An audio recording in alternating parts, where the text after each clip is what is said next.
Welcome to The End of Sport, a collective of comrades committed to analyzing contemporary capitalist sport. This isn't a show about box scores or highlights. We're here to dismantle the spectacle, the machinery of sport under capitalism, the lines of harm, and the axes of exploitation that keeps the industry running. We're a proud member of Harbinger Media Alliance, an independent group of podcasters committed to social justice, critical journalism, mutual aid mobilization, and knowledge dissemination. And good news, we are now available finally in video format on YouTube, and you can keep up with us on Instagram, Bluesky, and even TikTok following @EndOfSportPod. Please follow, like, share, and interact with us as we enter this new era for the show. This is not your typical sports show. This is the end of sport.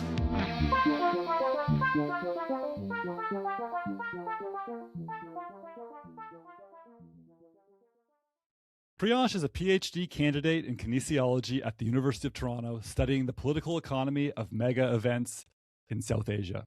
Priyansh, it is such a pleasure to have you on.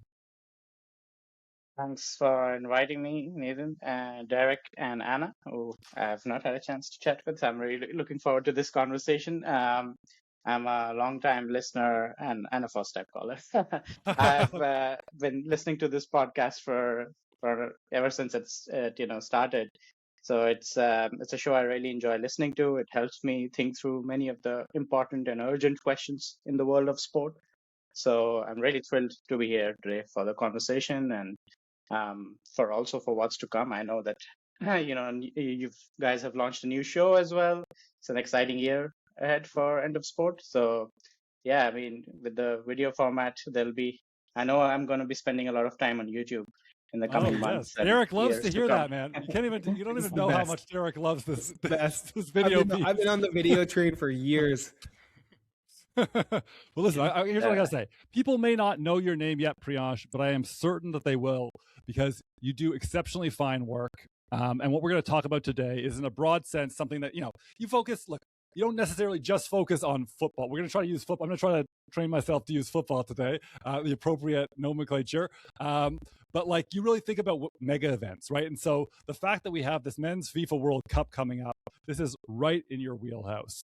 I should also note that you once worked as a sports journalist in India and actually covered the World Cup in Russia, which is something we absolutely want to get to, because actually that's separately from this. We could have a whole conversation. That's really fascinating.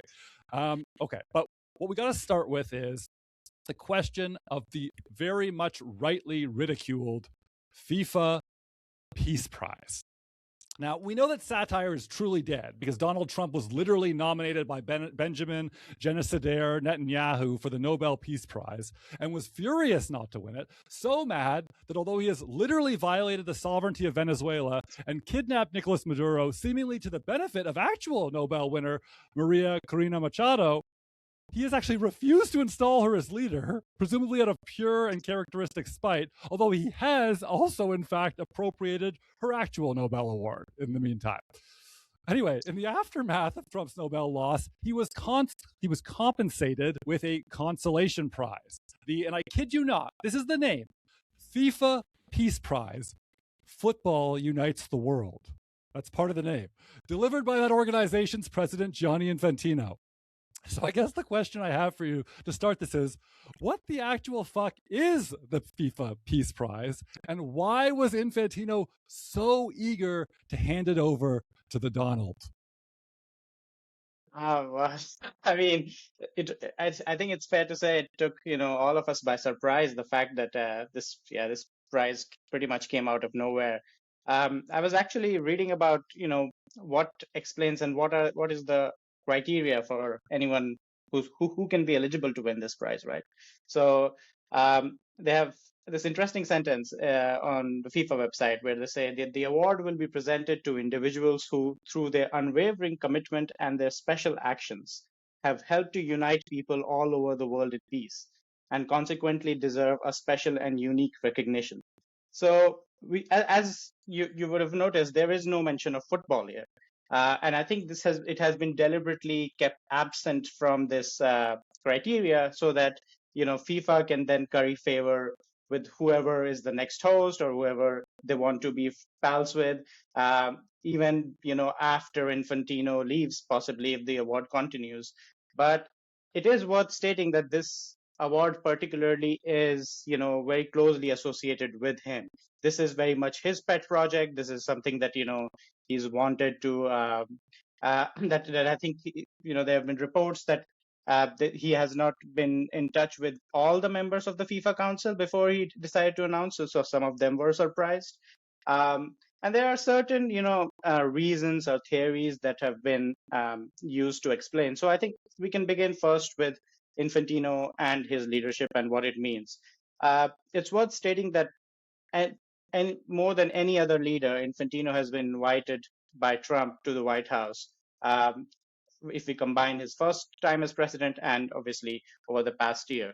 Infantino was also in Sharm el-Sheikh at the Summit for Peace, which was, of course, around Hamas and Israel negotiations around the ceasefire. Only sports body representative to be there. And we weren't quite sure why, but it's clear that, Trump and Infantino are pals. And he's also said that, I mean, if you start to think about this friendship, he's also said that he wants to have the Nobel Peace Prize.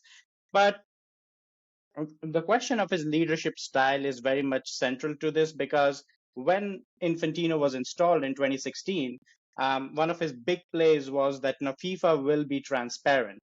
Obviously FIFA was coming out of the wake of the whole corruption scandal, which led to the famous arrests of 7 FIFA officials, if I recall correctly, in Zurich.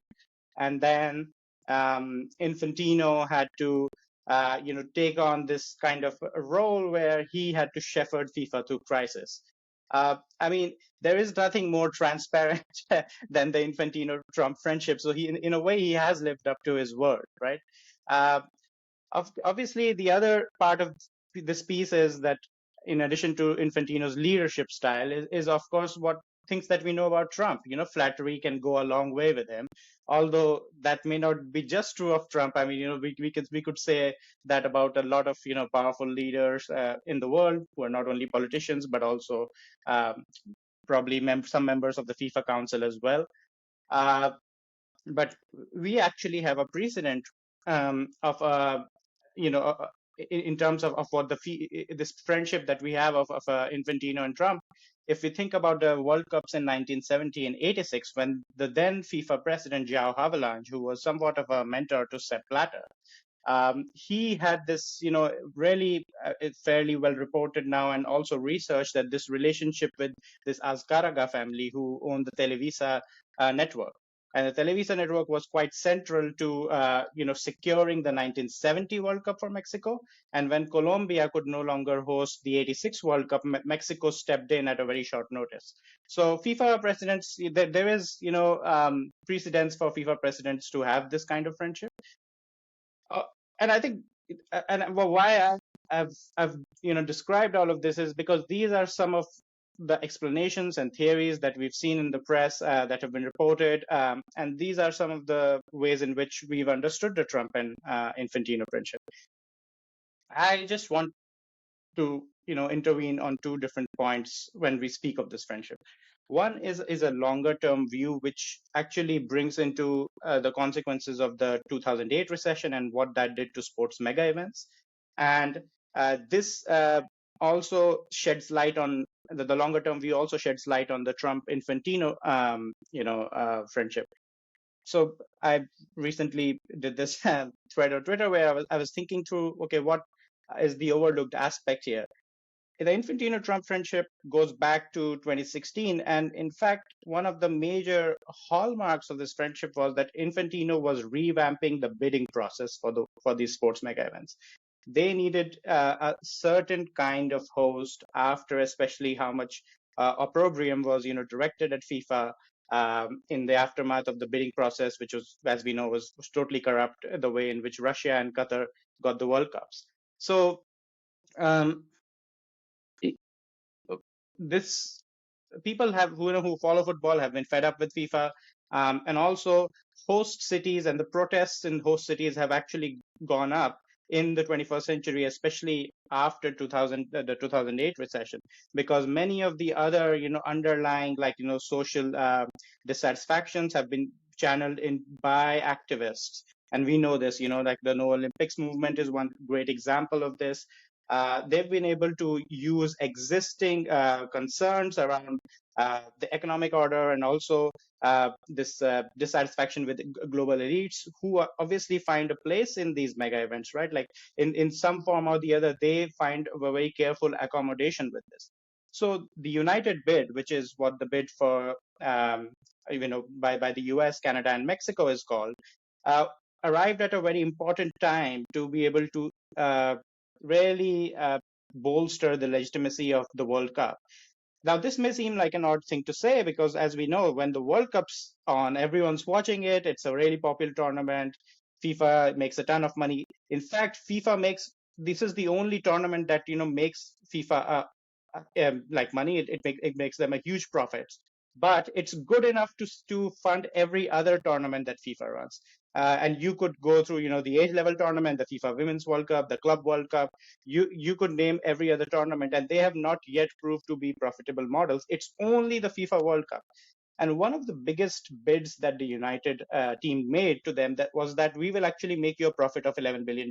They said it because of the fact of this explicit amount that they could assure them.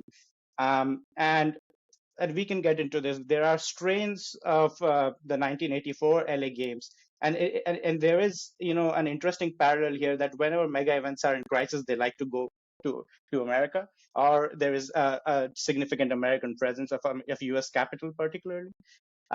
So the bid was officially, I think, submitted 3 months after Trump became president, and then Trump, irrespective of his, tensions with Mexico in the first tenure, and obviously with Canada, fairly well documented, the bid kind of stays, quite secure. There's never been a chance that the World Cup will not take place because of any tensions that Trump may have, or the U.S. may have with Canada and Mexico.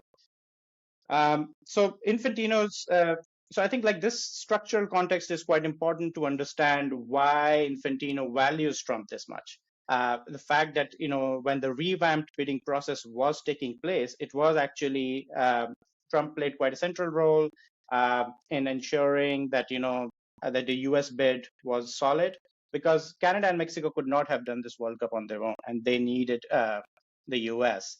to be able to carry it out. Yeah, I think on some level, this question is probably going to seem a little bit obvious.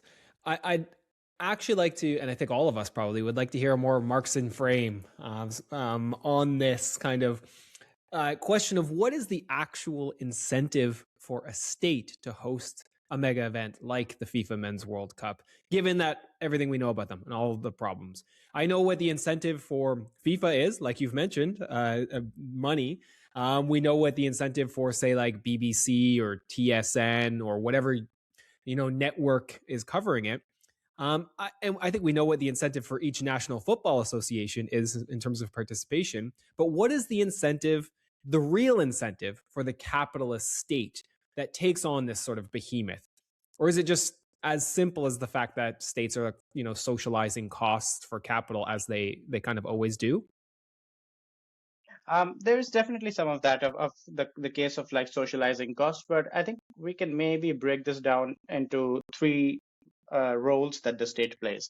So the first would be the state plays this interventionist role in managing the crisis that the mega events face. Now, thanks to recent scholarship, especially over the last 10 years on neoliberalism, we now no longer understand that the state had a reduced role, but in fact, state had a very active, a role to manage these crises.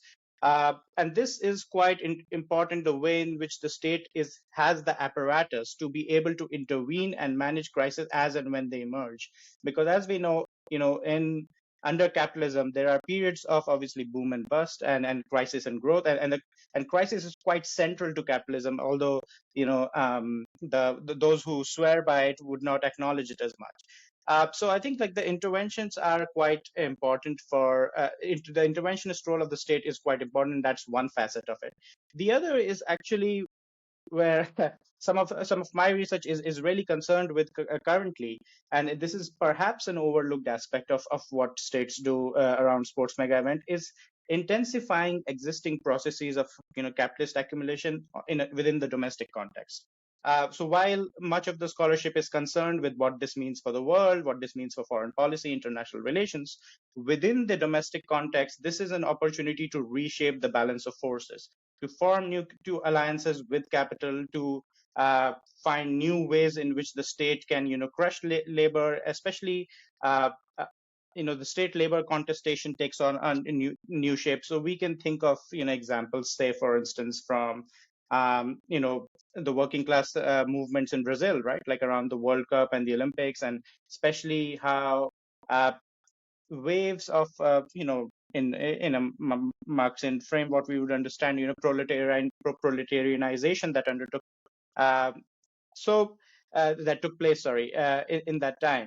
Now, this is also important for us to understand of how you could scupper these projects, because the other thing that we have seen in the last 15-20 years is that some bids have actually failed because of referendums, because of movements on the ground. And if we do not appreciate that domestic context, and we may understand this generally, I think, because of the oversized power of the state, generally it's understood to be the case that the state will eventually be able to get its way. But actually the labor has a role, labor has leverage over the state. And the fact that how labor can actually ensure that these bids either fail or don't turn out the way the state and capital want it to be, uh, these intensifications of the processes of accumulation actually create those possibilities. They create these possibilities where certain crises can be exploited by an organized, working class and labor on the ground. And finally, the other, I mean, in addition to intervening and intensifying, the third aspect of this is an ideological aspect of this, where how closely the ideology of a national culture, of a national, especially a national popular culture, is associated with sport, and how the state is able to channel and weaponize that is very important. So, I mean, not only in material terms, but ideas themselves have power, and the certain ideas that the state is able to exploit and to especially weaken working class assertions by, bringing questions of national pride that the state would feel, when the games would come, that you would all feel proud to be Canadian, American, Brazilian, wherever the tournament is. And I think these, in material and ideological terms, have, and this theory can only be exploratory at any moment, because we keep learning new things about the role of the state. But I think these are different facets of the state that have been fairly consistent over time, especially over the last 30 years. So yeah, that's where I would leave it.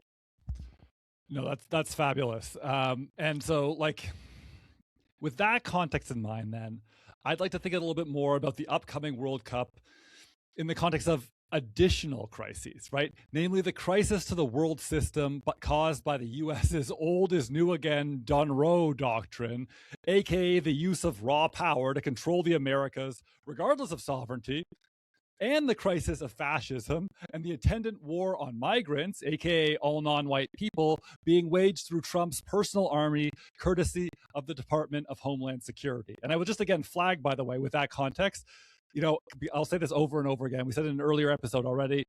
Nikhil Pal Singh's new essay in Equator magazine about Homeland Empire is the single best and frankly, like, fairly concise, given how insightful it is, piece that I have read on this subject that's trying to put it all together. This is a very difficult question to put all this together, and it's all unfolding in front of us, obviously, in real time. So please, folks, check that out, because that's exceptional stuff. But how does a state that is violating every principle of international law, and one that is quite literally making every single non-white person in the United States unsafe based on the punitive logic of immigration status, welcome the world's biggest athletic spectacle?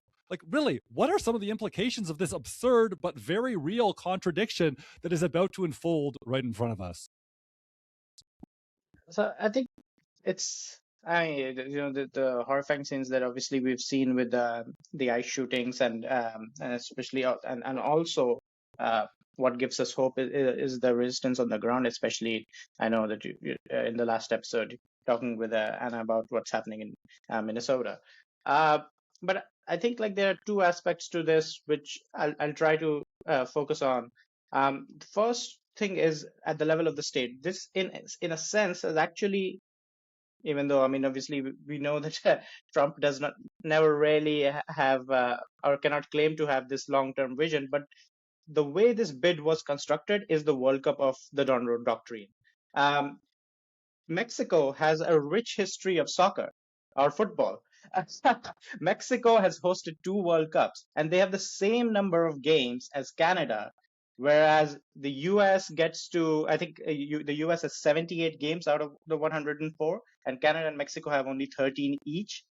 So this is already kind of a hemispheric power grab in the sense that, even though you have three hosts in name, it's literally like one host and just two of their pals, just who've come around for a good time.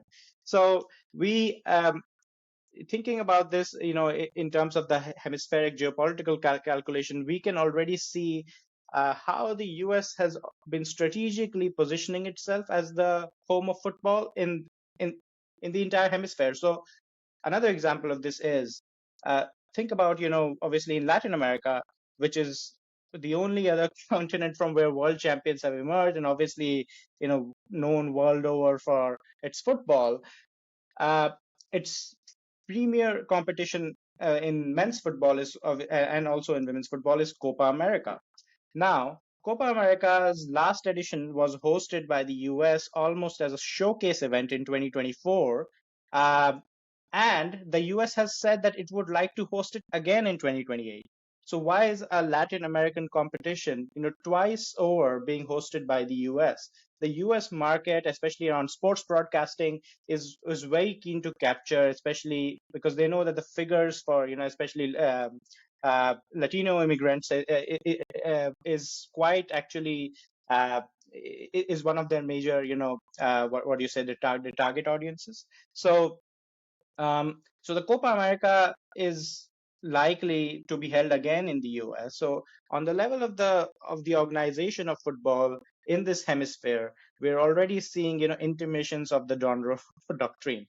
At the level of the state is that I would like to discuss here, and I'll come to the migrant question and also the question of fans and what we may expect in 6 months' time, is that Claudia Scheinbaum and Mark Carney were obviously present and attending the World Cup draw. After the draw ended, the US Canada Mexico agreement, which replaced NAFTA, they had a 45-minute meeting to discuss that. That treaty, even though it's for 16 years, it's up for review this year. There's a July 1 deadline, but in the nature of these things, it will probably not be ready by that time. But actually, the existence of that treaty is really important, because a free trade agreement is quite necessary when you have multiple hosts. So there's already a state level agreement that you can see, and you can that is in operation here. It's quite necessary that this treaty does not completely collapse for the World Cup to be held in this, in the way it was intended to be. So I think there's in terms of the football apparatus, I've already said things about the Copa America, but also it requires intergovernmental understanding, and that's where the US CMA agreement is actually quite central. Now, on the question of what are the implications of this, especially the fascist ICE police shooting people on the streets, and we already have had a glimpse of what ICE would do around a football tournament from last year's Club World Cup, when a man was detained in New Jersey before the World Cup final when Chelsea and Paris Saint-Germain were playing, I believe. And it was a fan with his two children, who were, I believe, teenagers, and then they were waiting for the match to begin. So they were using a drone to click a photo, to remember the time that they were going to spend on the day, the police saw it. The police came and said, okay, this isn't allowed. But they did not just stop there. They then reported the man to ICE. And the kids actually went and watched the game while their father was arrested.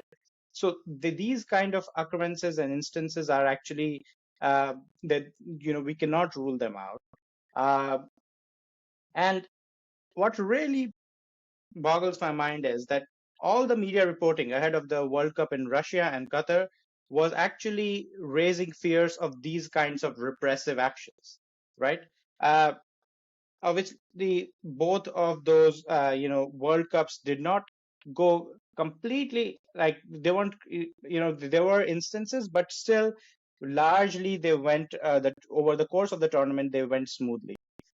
But here in the US, we already have an atmosphere where fans do not want to step out. I mean, we had this news item last year of Flamengo fans, so this big Brazilian club, who've canceled watch parties of their club because they fear being arrested by ICE.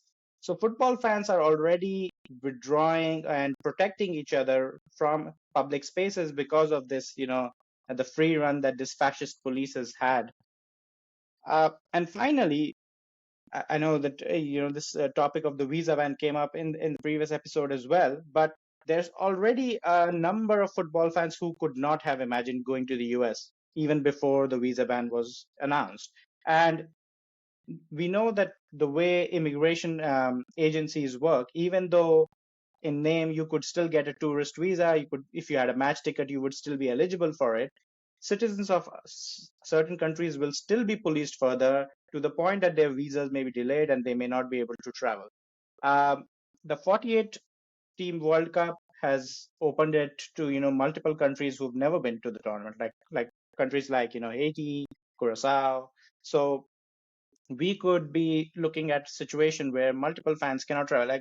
I mean, I find it hard to fathom, considering the current situation in Iran and the US-Iran relations, that Iranian fans would be able to travel to the tournament. And I mean, Iran is, a World Cup regular.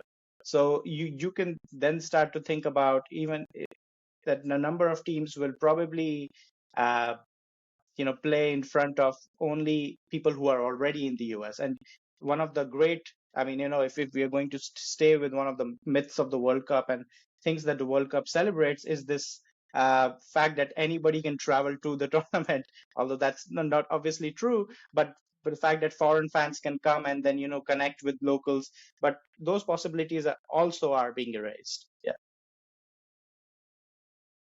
Totally. I mean, yeah, I've always, by the way, just found that to be astounding. Like, not to belabor that point, but this idea, like, it seems like such an unbelievably expensive proposition. Like, I've always this myth that like people are coming from. I don't know how people do it. Like, I mean, obviously they are saving an incredible, like on top of, sure, maybe ticket prices are like kept low deliberately to a certain extent, but like the cost, we know this. Like the way in which, for instance, host cities in the United States, just because this has been, part of the discourse, like they're gouging people for hotel prices, for instance, right? Like 300, 400 times, 400%, like the regular cost of a hotel in these major cities, right? The airfare, I mean, the cost is already going to just be outlandish, whether or not the ticket prices are.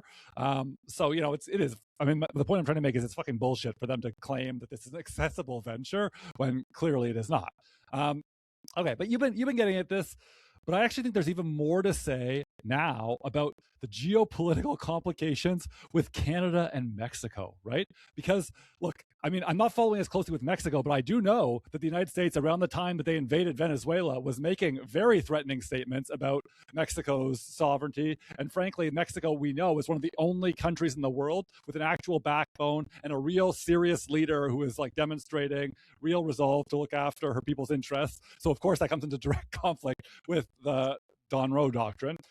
But also in Canada, right? I mean, this is what's like, obviously for Canadians, like we're getting a lot of this news, and there's been a ton of it in the last week, right? Because first of all, there's the Greenland question, which is to say that everyone knows that the United States is, or Donald Trump specifically, may even just be largely a personal kind of project of his, but he wants it, right? I mean, and of course the contradiction is hilarious because MAGA doesn't agree that climate change is happening, except for the fact that they literally want to annex an entire territory precisely because they feel it will have more value due to climate change, right? But, that doesn't matter because it's all bad faith all the way down. But they want to take Greenland. Greenland belongs to a NATO, belongs, and that's a real question because, of course, the indigenous people of Greenland probably object to the fucking fact that Denmark owns them as well. However, it does technically belong to Denmark. Denmark is a NATO member. And so by the United States making increasingly aggressive threats to Europe, right, about wanting to take Greenland, to the extent that they've actually now levied tariffs on all the EU member states that are involved in NATO, right? 10% now, up to 25%, I believe, in June. And it's a direct threat. It's blackmail. He's literally saying, if you do not give us Greenland, this is what we're going to do to you. It's economic warfare, right? And NATO doesn't like it. And they're sending, the European states of NATO don't like it. And they're sending more and more troops to Greenland. And this is an escalating situation, okay? And I say that seems like a European question. And obviously that has repercussions for the World Cup too. But it's also a Canada question because, Greenland happens to be relatively adjacent to Canada. And actually, there was an NBC News interview yesterday in which they revealed that Donald Trump is saying that, you know what, Canada also has an Arctic border that we kind of are quite interested in occupying. Okay, so he's literally, once again, talking essentially about annexing Canada, even if that's slightly tempered in the language. All right, so that would all seem to be enough to ask you this question, but there's more, okay? Because Canada, astoundingly, it blows my mind because I hate the man, but our Prime Minister, Mark Carney, who is an arch conservative, okay? He is like a neoliberal proper, truly like the heart and soul of neoliberalism. He's Stephen Harper, but more of a technocrat. Out of nowhere, this man went to China and somehow developed pretty humane relations with China, such that Canada now has a trade deal with China. We're relaxing tariffs on Chinese electric vehicles. Not that many of them, 70,000, but it's meaningful because the car industry in North America is a big fucking deal. And we know Elon Musk happens to be invested in electronic vehicles. So that's rather symbolic in that sense. And this means that it's a new market for Canadian agricultural goods. And China is now relaxing all visa requirements for Canadians. Canadians can travel to China without visas. There are 2 million plus Canadians of Chinese descent. This is a big, big deal in Canada, okay?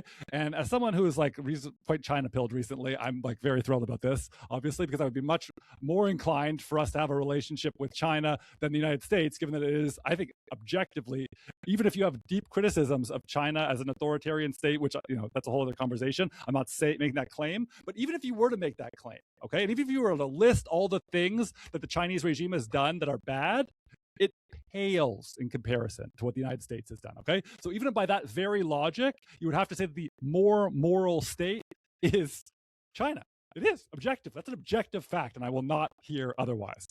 Anyway, okay, so that was a lot of context, but you can see why this would seem to be a real issue in terms of Canada's relationship with the United States, who has been battling essentially a new Cold War with China, right? And actually the claims that Donald Trump is making about why we need to so-called protect the North, or that China is going to come through, China somehow going to come through the North and invade us, okay? All of that is obviously bullshit.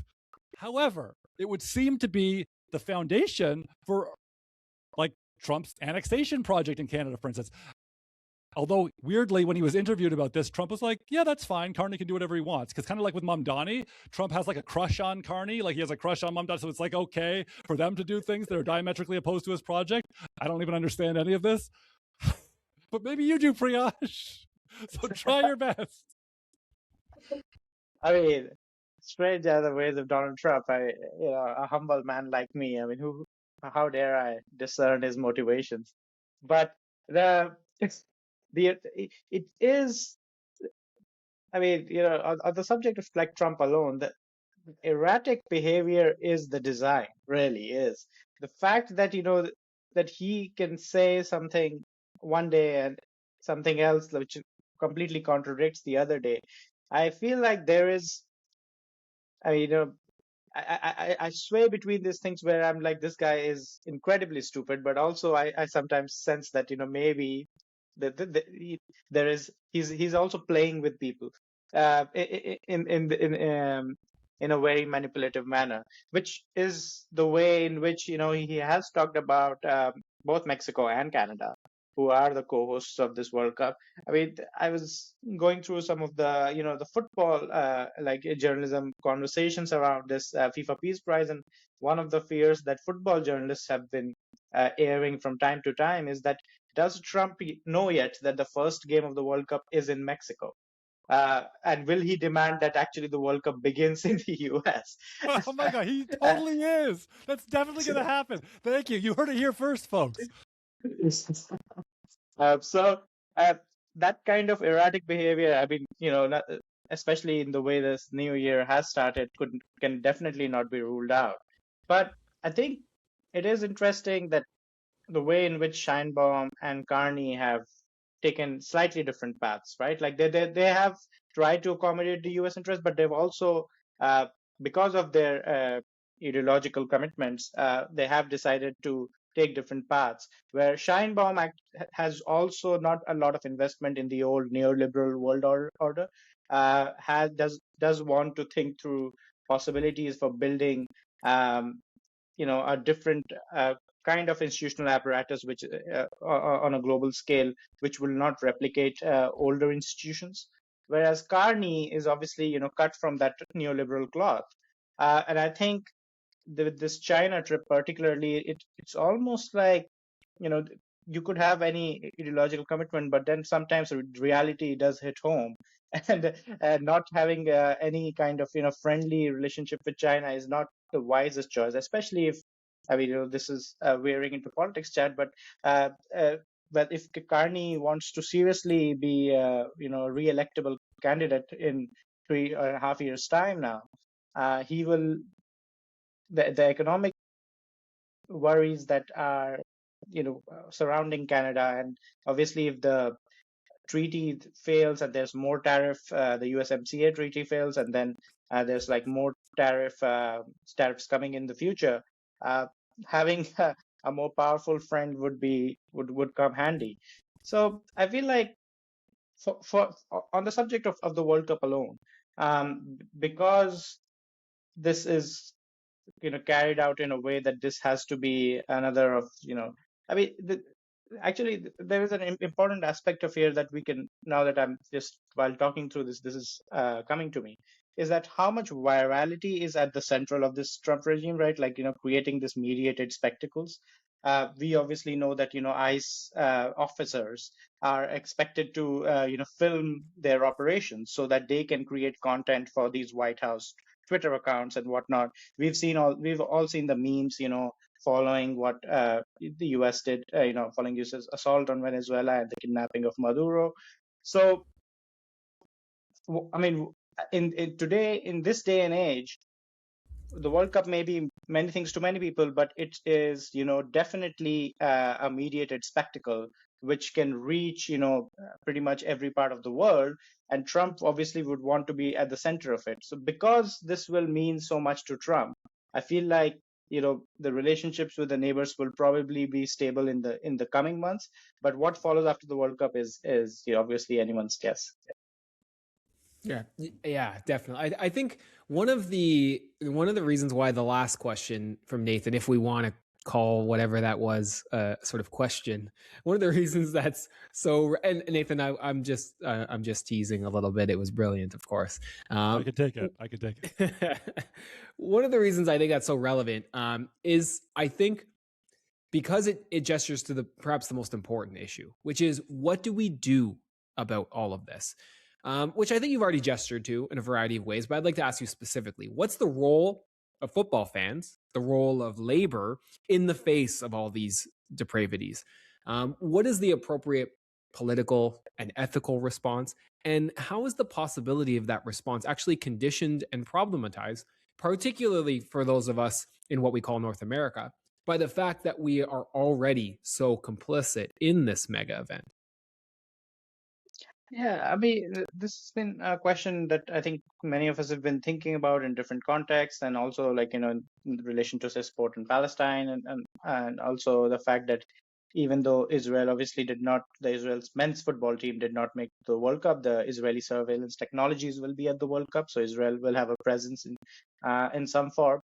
The biggest issue, I mean, if you're thinking about this like in terms of the objective capacity of what fans can do, is that much of their leverage is eroded by the nature of these events. I mean, Nathan was speaking about the fact that borders and visa and immigration regimes are a problem.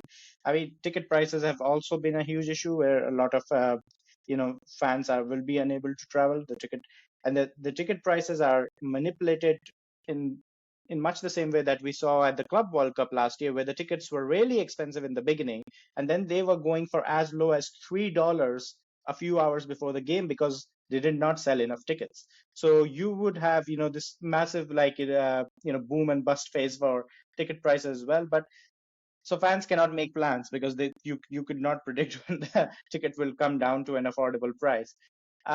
So I think then the onus pretty much relies on local fans, on what local fans can do, and obviously we've seen this kind of uh, already a presence of different sport adjacent groups in the anti-ICE protests, which I think is really important because that is really the fundamental clash that's happening in the moment. And for I think generally football fan activism, I mean, speaking of of research and scholarship that's produced here, much of it is concerned with thinking of football fans and their activism only within the sphere of the sport, but really the activism that makes the difference is not just thinking about the questions around football, but are also thinking about tenant housing. They're thinking about surveillance in the urban space. They're thinking about the fact that how the unhoused are able to like live a life of dignity in the city. So different movements that I'm mainly thinking of the dominant currents in of organizing in the city of Toronto, which is obviously one of the cities where I'm based. So I think this is one of the ways in which fans can make a difference is by building their power and capacity in the months leading to it, by intervening and collaborating and thinking about the questions which may not have anything to do with football or the FIFA World Cup, but actually being, good comrades in the sense that they are reliable allies on the ground, showing up to different protests and also building up their power through different modes of organizing. I think that's one aspect of it. The second aspect is the kind of the image of the World Cup, which has I think one of the reasons of bringing it to the US, Canada, and Mexico was, and this you can, I think I would encourage everyone to go to some of the pieces that were written in the immediate aftermath of the Qatar World Cup, where there was this sense of relief that the World Cup will now return to its normalcy. The World Cup will not be in places like Russia and Qatar, but actually that facade can no longer hold, and with good reason, because the problem is with much of the reporting on Russia and Qatar was that they were too obsessed with the particular case, but the general problem of sports mega events became far too deeply entangled with what Russia is doing under Putin or what the Qatari royal family is doing. But actually, there are certain general factors that are quite transferable, as we found in the case of the sports mega event. So now that the image of the World Cup as this the fact that the World Cup was actually tainted by Russia and Qatar hosting it, but actually the World Cup in itself is an illegitimate spectacle holds. I think there's ways in which two groups of actors who are quite central for the World Cup to be successful can be engaged. So one is the question of actually these are the only two groups who can do something and hurt the spectacle. One are the players. The players themselves, the athletic labor is quite central to the fact that this thing exists. Without all the star players, the World Cup will not have, without your big Mbappe, Messi, Cole Palmer, Bukayo Saka, you could go through the names. All of these big guys when they turn up, that's what gives World Cup its gravitas. It's also the smaller teams, and those make for great stories. But when the World Cup gets into the knockout stage, it's about France playing Argentina and all of the big games. The problem is that because of the nature in which salaries have skyrocketed, and also the social lives that these footballers live, there is no sustained level of political education that has taken place, right? So we actually do not have, in the world of football particularly, we have it in American sport. I mean, we had the example obviously of Colin Kaepernick, but nothing of that, the kind of education through which Kaepernick went through, we don't have something that exists. Someone like a Harry Edwards does not exist to be able to educate many of these athletes on these questions. The other leverage is obviously the labor who works and builds these stadiums, or many of these stadiums in this case are not new stadiums, but they've been refurbished. And but I think that opportunity has already been missed because much of the facilities are now ready. So it's too late to be able to use that lever against FIFA. But really, unless we can get athletes to do something about this, there is no way in which you could, you know, materially hurt the spectacle.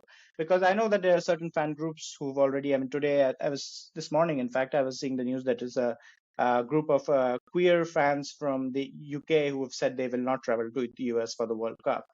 And while all of those, well, I mean, if we had some kind of an international coalition of fans who did not turn up, that would definitely make a powerful statement, which would again hurt the symbolism that's associated with FIFA. But to materially hurt it, the question of athletic labor is, I think, has to be central. And unfortunately, we do not have those platforms or modes of political education that can be productively used to connect with all the big football stars. As your resident American on this podcast right now, I just keep coming back to the popularity, or more accurately, the lack of popularity of football/soccer in the US. And I'm just curious, based on what you know and your experiences, do you think that that is going to play at all into activism, resistance, awareness? Because, of course, we talk about the inability of folks to get visas here, the international coalitions of people boycotting. But what about, do you think that the lack of domestic, I think just, I don't want to say interest, but like publicity and media attention around football in non-World Cup years is a factor in this, good, bad, otherwise? Yeah, definitely is. I think that's again one of the limitations to fan activism. When we think in relation to this World Cup, I mean, I was reading about last year about this fan group who support Nashville SC. I think they aren't in the top division of MLS, if I recall correctly, but they, I think, maybe in the second tier of teams. But they have a huge Latin American supporters group. So this group called La Brigada de Oro, they have been very proactive in perceiving the ICE threat, and these reports were coming out, say, April of last year, much before. Obviously, a lot of things have gone down ever since then.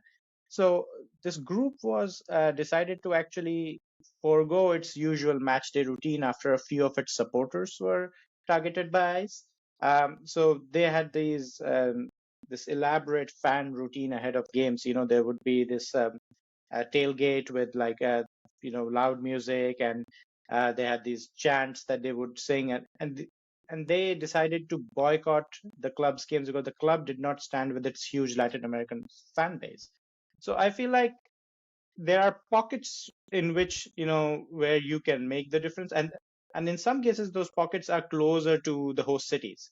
And the other thing is that, and this may or may not work, but I think this is definitely worth exploring as a political tactic, is that all of the cities are set to lose an incredible amount of money in hosting this, because now FIFA has this new host city supporter program. So previously you would have this local organizing committee, which would be like a central organizing committee, possibly based in this case would be in New York or DC, and they would decide how the World Cup would play out.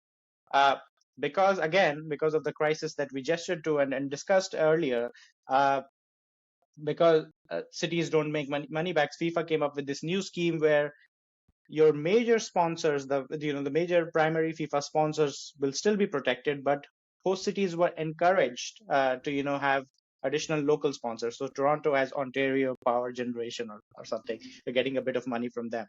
But the thing is, the moment this enters, say, if you get a sponsor of, let's say, a fast food company, that would not fly because FIFA already has a primary sponsor in that field. And now these cities are looking up to losses of close to $250 million.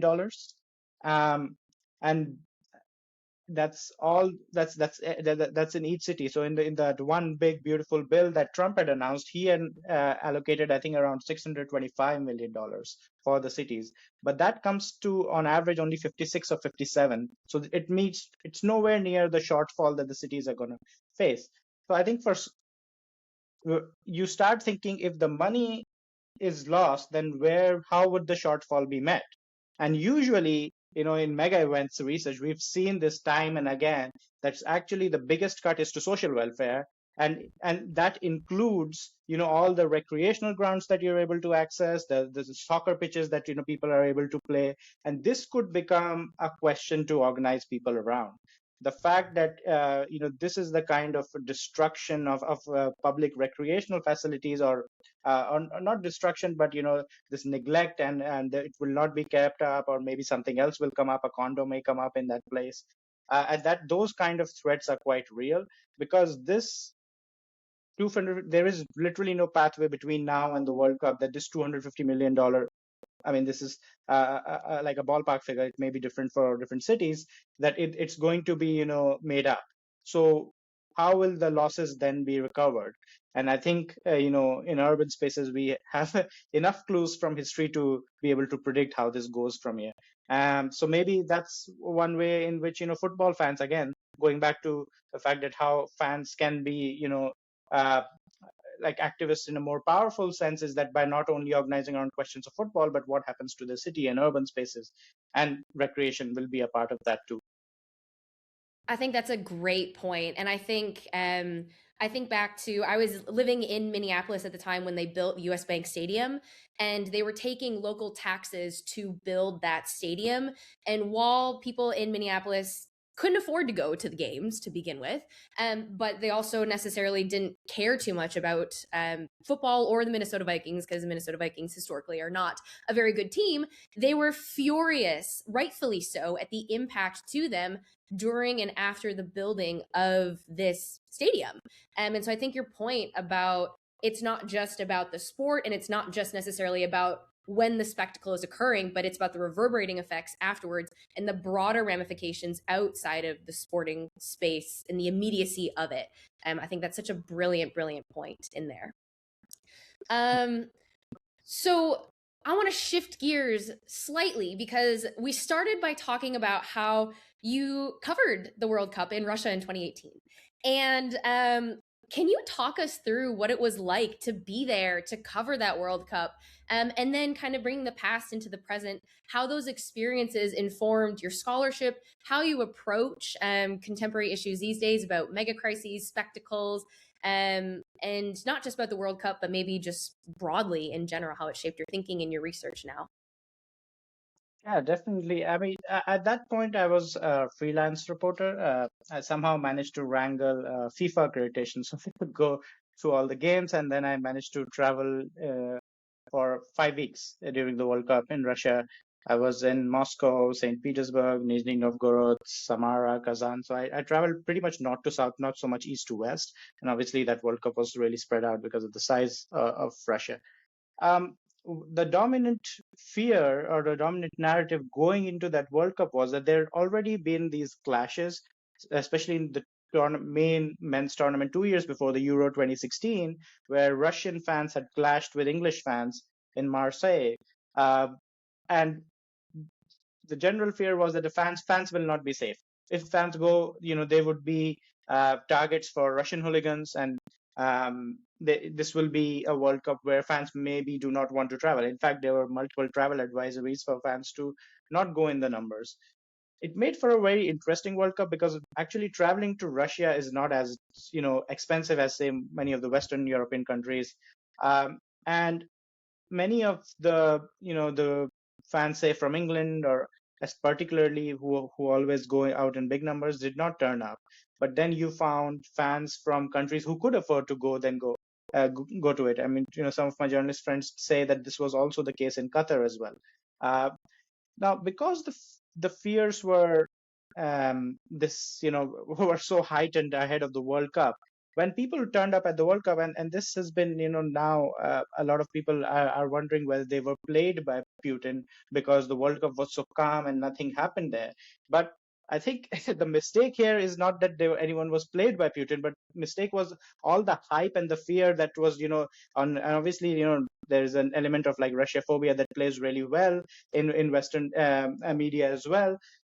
So we did not actually have an objective understanding of what life is like, in Russia under Putin, which obviously is no beacon of freedom and civil rights. But I think there is a fundamental point that fly-by-night journalists miss, is that they think that they are going to turn up in a country for 5 weeks and then know what it's like.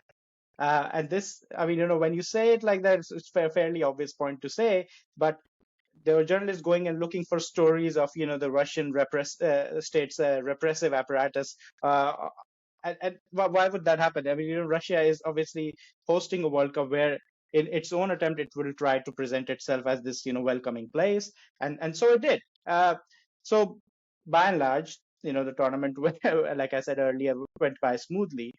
But this, in terms of my own scholarship and the future work, that the lesson that I really took was that unless we undertake a sustained, critique of the political economy of the sports mega event, its institutional, ideological, and like material forms, and not to get too hung up on particular cases, but actually try to understand what generally defines these spectacles, because that was becoming increasingly hard to pin down. I know that certain attempts have been made in this vein, like the theory of like sports washing, and Jules Boykoff's a really important work. So this, and I tried to convey that a little bit in my journalistic writings, this understanding as it emerged, as it dawned on me over the weeks, was that the assault of neoliberalism and this Russian elites, and how they, following the collapse of Soviet Union, and how that had actually stripped away many of the social protections that were quite familiar under Soviet Union, were actually more useful in making a sense of the tournament than whatever fears of like Russian hooliganism or the flavor of the week that was in the news.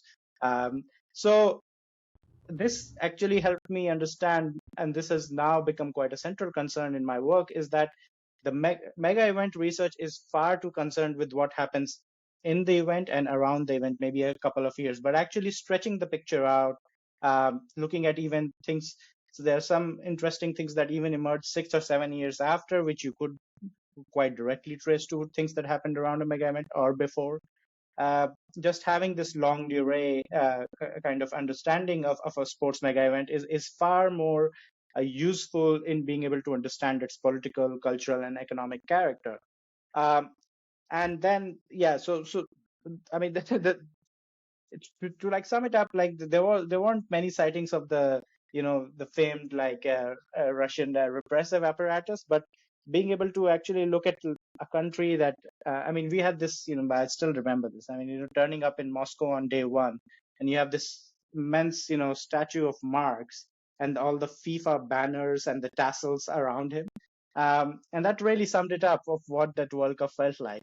There were intimate reminders of Soviet Union. They have not been, erased from the public space, and you really feel like, the Soviet Union was around maybe like a week ago. Like that's the sense you get. Like it's very much still living in its dead form, and but obviously Russia is a very different country now. Yeah.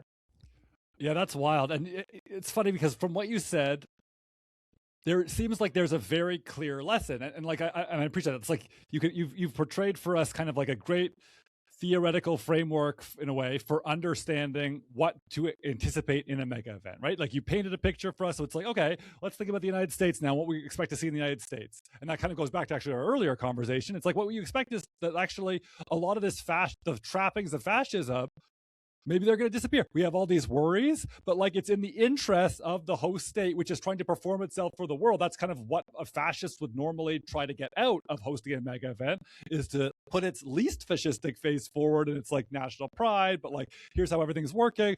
So, but it's Donald fucking Trump. So I actually don't even think that does apply. You know what I'm saying? Like, that would normally apply, but in this case, it may not. It may be exactly the opposite. It may be like double the repression. The repressive apparatus might be everywhere. Everything that we're concerned about may well, in fact, come to pass. Yeah, I mean, this is why I guess for us to make the case for sports mega event research is that it keeps changing. Otherwise, I mean, we could have said like years ago that this is a capitalist spectacle and then moved on and did something else with our lives. But the fact that it keeps coming up in these new forms, and then there's always quite a rich material to trace and understand. And yes, like Trump's, erratic behaviors and the way the ICE has been given a free run across cities in the U.S. is a huge worry. Like, if Infantino has repeatedly said that one of the things that he really admires in Trump is the fact that he is doing what he said he will do. And he's a man who is true to his word. So is Infantino then going to certainly find it obnoxious that because Trump said he's going to let ICE loose on American citizens and residents and immigrants, is it going to be like is Infantino going to find an issue with that? We are definitely in a new moment. I think the moment that people feared would arrive in Russia or Qatar has actually arrived in the US. These were exactly the fears that kept being repeated in the media ahead of those tournaments. And this now feels like a far more serious threat than whatever turned out to be in Russia and Qatar. I mean, you don't like just because this of this comparison, you don't have to certainly think well of Russia or Qatar, but the fact is this was the kind of reportage that was directed us time and again in the weeks and the months, and now we are facing it and living through it. Yeah, all of this. So to kind of, I guess, like put a bow on all of it, and to finish this out, can you give us your prediction? Is this World Cup going to be a triumph for Trump, MAGA, and or FIFA, or is it going to be something else entirely, or any combination thereof within? I mean, the way things are moving in 2026, it'll take a very brave person to predict anything. I mean, it's hard enough to predict who's actually going to win the tournament and think about all the politics around it. But Trump, I feel like this will be managed in a way that it appears to be a win for Trump. What happens with Infantino is that, I mean, this FIFA is such an interesting, body for thinking about international, power and influence. Is that this is a supranational body which represents over 200 countries, right? But in essence, is really, pretty much is responsible to, or is accountable rather to the FIFA Council, which has maybe I don't think they have more than 20 or 30 members. I could be wrong on the numbers, but anyway, it's definitely less than 50 people.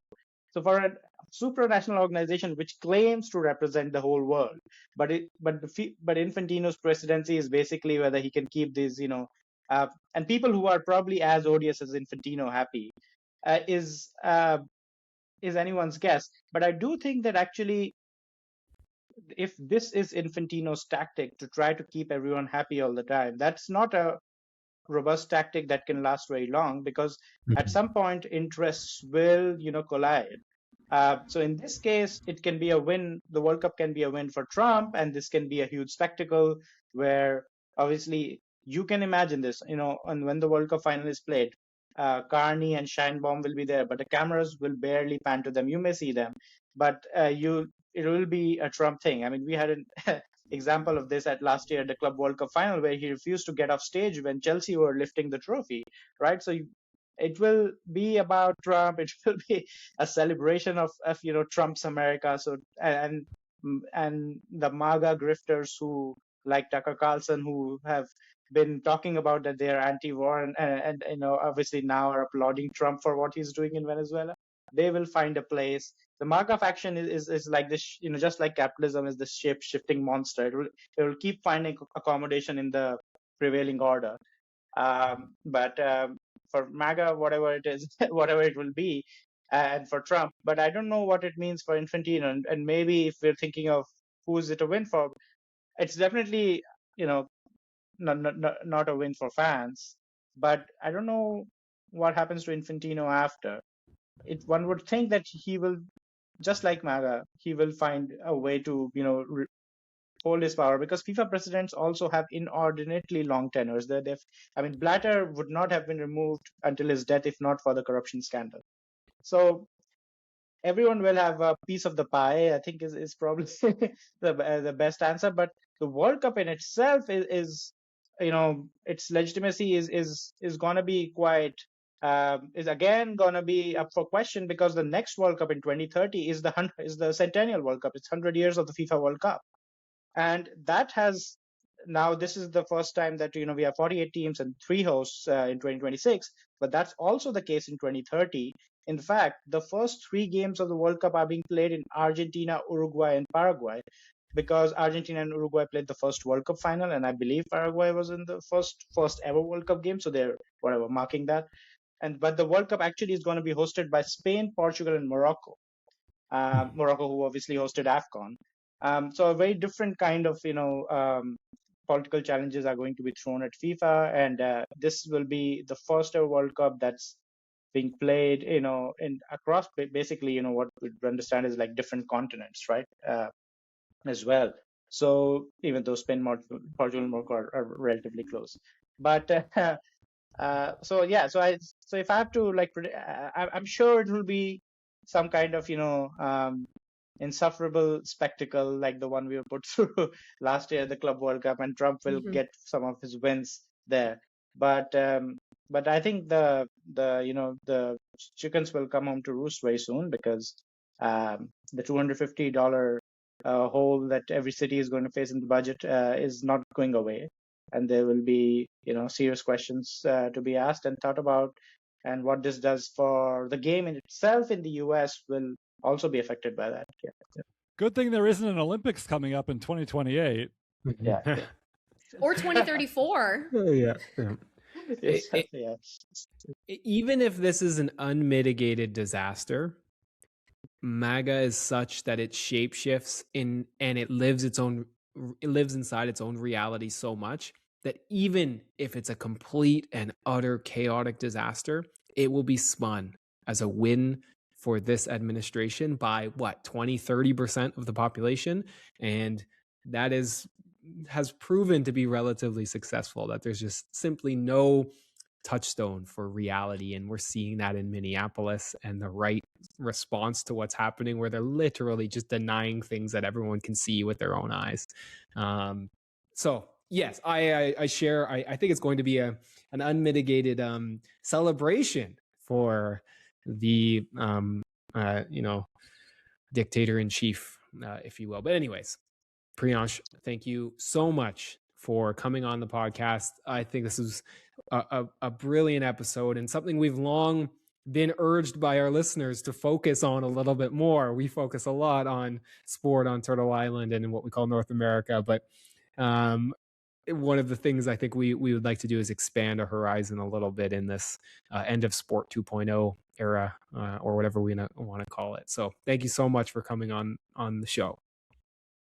Thanks for having me on. I mean, it's a World Cup year. I'm sure there will be more questions of international importance that will keep coming up. Let's see what comes. I mean, just like one brief thing that just came to me was that the last country to attempt hosting the World Cup and Olympics in 2 years' time was Brazil. which precipitated the whole megaevents crisis. I don't know if something. Obviously, history doesn't repeat itself in exactly the same way, but that's just maybe a cautionary tale, because that pretty much also, I mean, the Lula government was already facing crises, but that accelerated the crisis for them. And what was replaced by Bolsonaro. But I don't know what is there a worse monster than Trump here. I think that's the best place to close this particular episode. So thank you so much. Thank you.